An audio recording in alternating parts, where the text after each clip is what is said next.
What is happening, guys? My name is Jamie. Today we're reviewing the brand new Architects album, For Those That Wish to Exist. This is a bite-sized album review, so I won't go by track on every single song, just because I feel like I'm repeating myself. Architects are a metalcore band, although they really do play around with the genres on this album, playing around with some metalcore along with alternative metal, some electro pop, some pop, even some flourishing moments of extreme metal. Yes, Architects, For Those That Wish to Exist has so many different flavors within an album that I was pleasantly surprised. As you all know, may not know, that I am a fan of Architects. I really enjoy most of their stuff. Very sad that Tom Sowell passed away after battling with skin cancer, and they created an album called Holy Hell, which was the beginning of a transition to where Architects is now. They incorporate more symphonic elements throughout that album, and yes, there are a lot of symphonic elements on this particular album.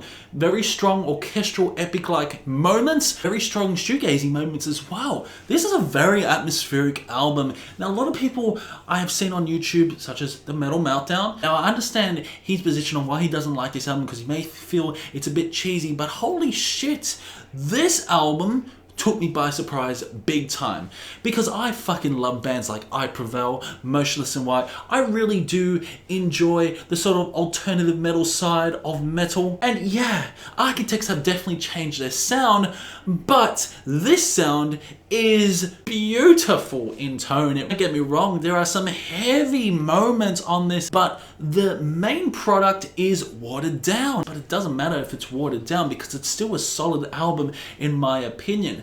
With the lyrics that really talk about the doom of mankind, also bring light to the cause of the coronavirus, you could say. You tell there's just a lot of depression, a lot of stress within the lyrics overall on this, because every single fucking song on this is catchy, and especially the choruses. The chorus is memorable. There are just so many fantastic riffs on this. There are at times some breakdowns. There are at times some past Architects moments. The guitars are still great. The drumming is still spectacular. The problem with this album is that this album is slightly long. It's 58 minutes. This is their longest album since Daybreaker. I believe each song is warranted on this particular LP, except maybe we could have cut a few songs off it, I could say, like Little Wonder. I feel that Little Wonder is the prelude of Animals, just because, in my opinion, it has the same melody. It's got the same melody, it's got the same synth melody, and the vocal tone is pretty the same as well. I just feel like that Little Wonder and Animals are the two songs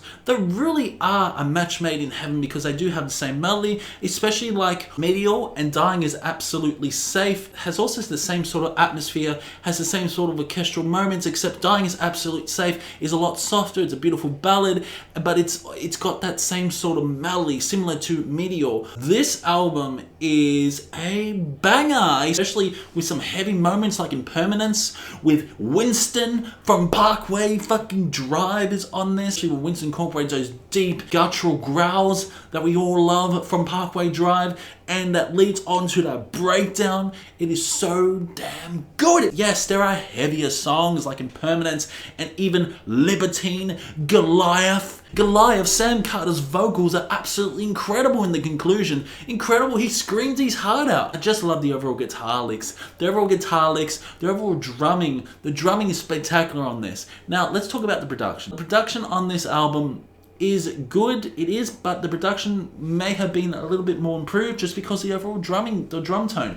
At times, the snare doesn't sound like a normal snare. It sounds very triggered, it sounds very over-processed. Although the drumming is absolutely spectacular, it's just the overall tone of that snare which I'm not a really big fan of. It does at times sound very mechanical, very similar to the self-titled album A Dream Theater, where at times the drumming by Magini sounded very mechanical. This is one pet hate on this album, where I can get over this mechanical drumming. And it's not the drummer's fault, of course. It's just a production. At times the guitars do sound watered down to attract more of that mainstream crowd. What I really do enjoy though is how they really experiment on this album. I'd say that, yeah, Sam Carter is really experimenting with his vocals on this. From electronic vocal tone to harsh aggressive vocals to even clean, beautiful, angelic vocals to even just clean vocals. Yes, just overall fantastic vocal performance by Sam Carter. And not to mention incorporate some incredible close to even black metal vocals throughout Goliath. The Architects can go from soft to fucking heavy on this album. And songs like Libertine, Goliath, Permanence is evidence that Architects can still get pretty fucking heavy.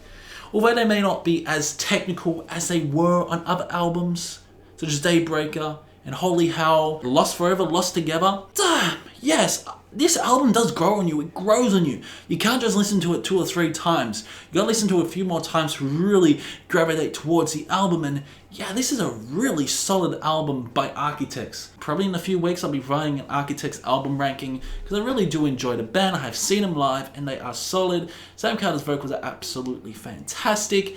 The instrumentals are really good. Like I said, more orchestral elements are incorporated throughout this album, making it quite symphonic, making it quite epic. You could also borderline this to symphonic metal as well. They have thrown so many genres within this album that it's just absolutely mind-blowing how they can incorporate symphonic elements to metalcore, to even alternative metal, to electro pop, especially through the song like Flight Without Feathers, which is a beautiful electro pop song, which is most of the poppiest song you could ever get by Architects. But holy shit, it does work because it gives you a break. And what is really interesting, which is the last song, which is Dying is Absolute Safe, has the same sort of melodies that we've heard from the previous songs into this song. And they just combine it so damn well with beautiful piano, beautiful orchestral elements. Just a really great way to tie off the album.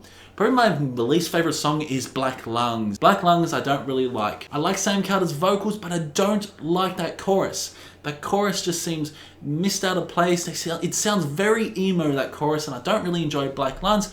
But you got songs like Giving Blood, which does sound very rock-like. Yes, this is a very hard rock-like song. This Course is Dead is fun. Dead Butterflies. Love how heavy that song gets. An Order of Extinction. That chorus is absolutely fantastic.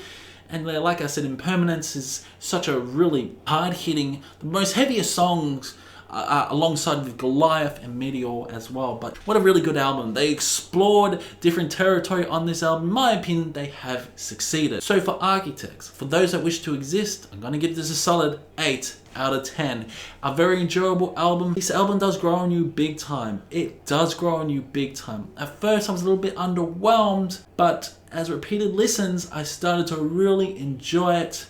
And yeah, I really enjoy it, and it's become one of my favorite albums of the year in the alternative metal side.